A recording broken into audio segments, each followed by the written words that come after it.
Good morning everyone, welcome back to our channel. সবাই কেমন আছো? আশা করি সবাই ভালো আছো। আমি ভীষণ ভালো আছি।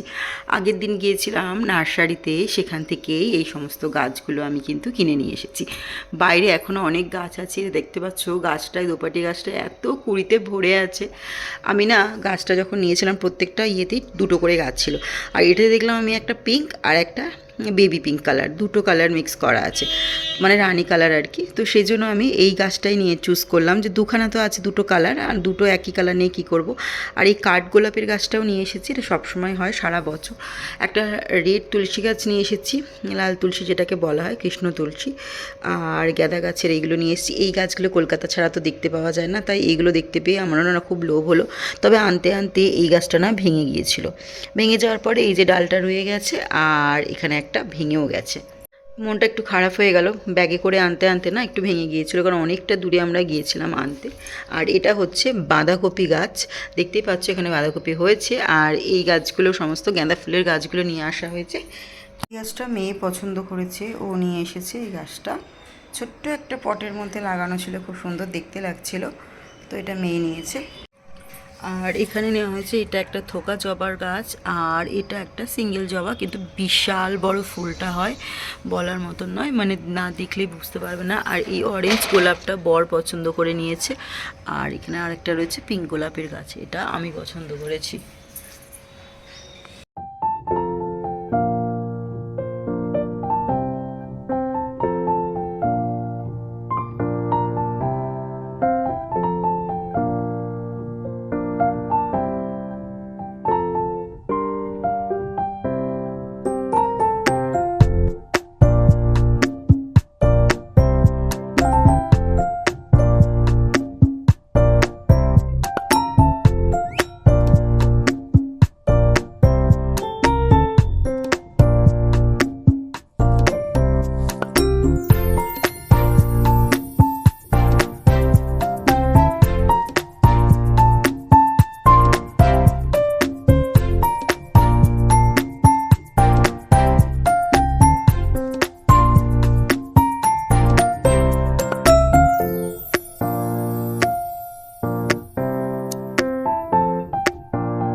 পরশুদিন এসেছে জিনিসগুলো, এখন আমার গুছোবার টাইম হয়নি।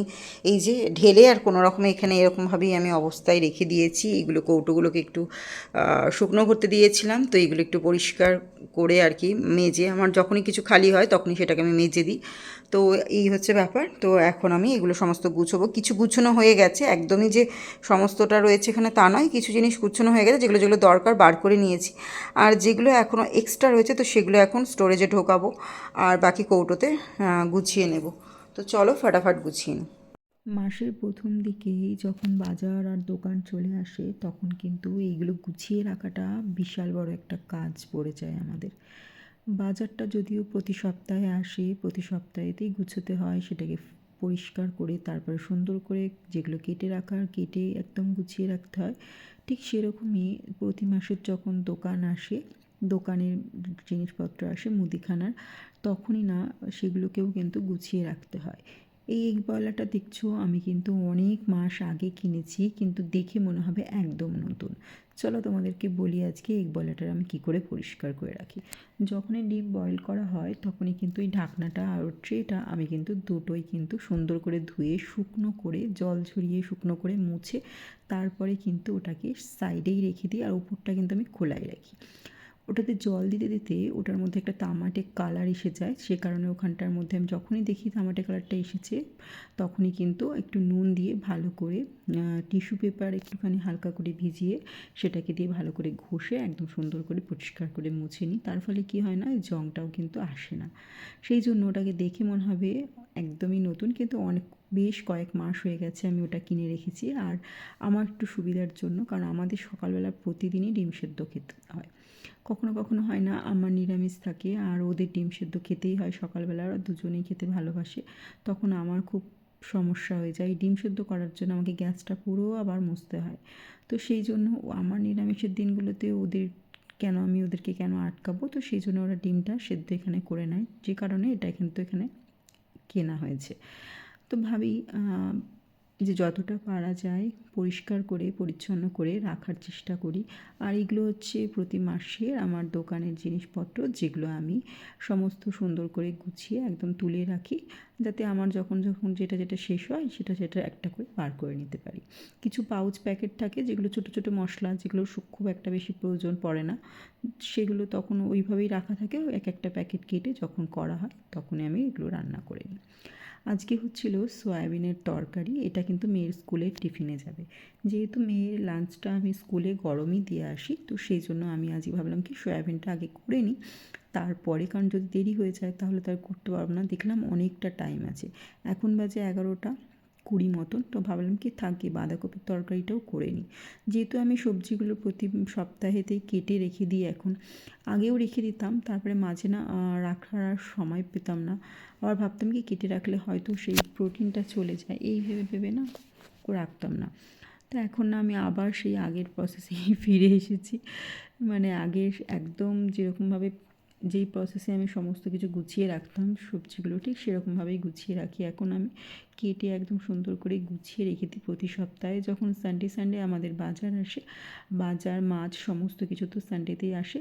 কখনো কখনো হয় না, সানডেটাও আমরা করি না, অন্য দিন করি। এখন যেহেতু আমার ইতু পুজো চলছে, সেহেতু এখন মানডেতে আসছে মাছ, আর আমাকে মানডেতে সমস্ত বাজার কিন্তু গুছিয়ে নিতে হচ্ছে। সানডেতেও কিছু বাজার আসছে, কিন্তু মাছ আসছে না, যেহেতু ঠাকুরের ফুল, ঠাকুরের মালা, ঠাকুরের মিষ্টি, এগুলো আমার প্রতি সানডেতে আনতে হচ্ছে। তো সেই জন্য আর কি সানডেতে মাছ এখন আনা হচ্ছে না। আর আমাদের সানডেটাতে এখন নিরামিষও খেতে হয়। অনেকেই জানো যে ইতু পুজো কিন্তু যারা করে তারা বৃহস্পতিবার আর সানডে, মানে রবিবারটা, এই দুটো দিন কিন্তু, থার্সডে আর সানডে, এই দুটো দিন কিন্তু নিরামিষ খেয়ে থাকে। তো সেই কারণে আমরাও কিন্তু এখন নিরামিষই খাই। আজকে হবে ডিমের ঝাল। তো বর বলে গেছে ডিমটা না ভেজে ঝাল করবে। আমরা সচরাচর ডিমের ঝাল খুব একটা বেশি খাই না, কিংবা ডিমের ঝোল এগুলো একদমই আমরা খাই না। মানে খুব শখ গেলে খাই, মানে অনেকে রোজে হয়তো খেয়ে নেয়, আমরা না খুব শখ যদি যায় তাহলে খাই, না হলে খাই না। বেশিরভাগটা তো যেহেতু মাছ থাকে আর মাংস হয়, আমার আর দরকার পড়ে না, ডিমটা ওরা সেদ্ধ খায়। আজকে ছিল 6ই ডিসেম্বর, আর আজকে হচ্ছে আমার দাদুর মৃত্যুবার্ষিকী।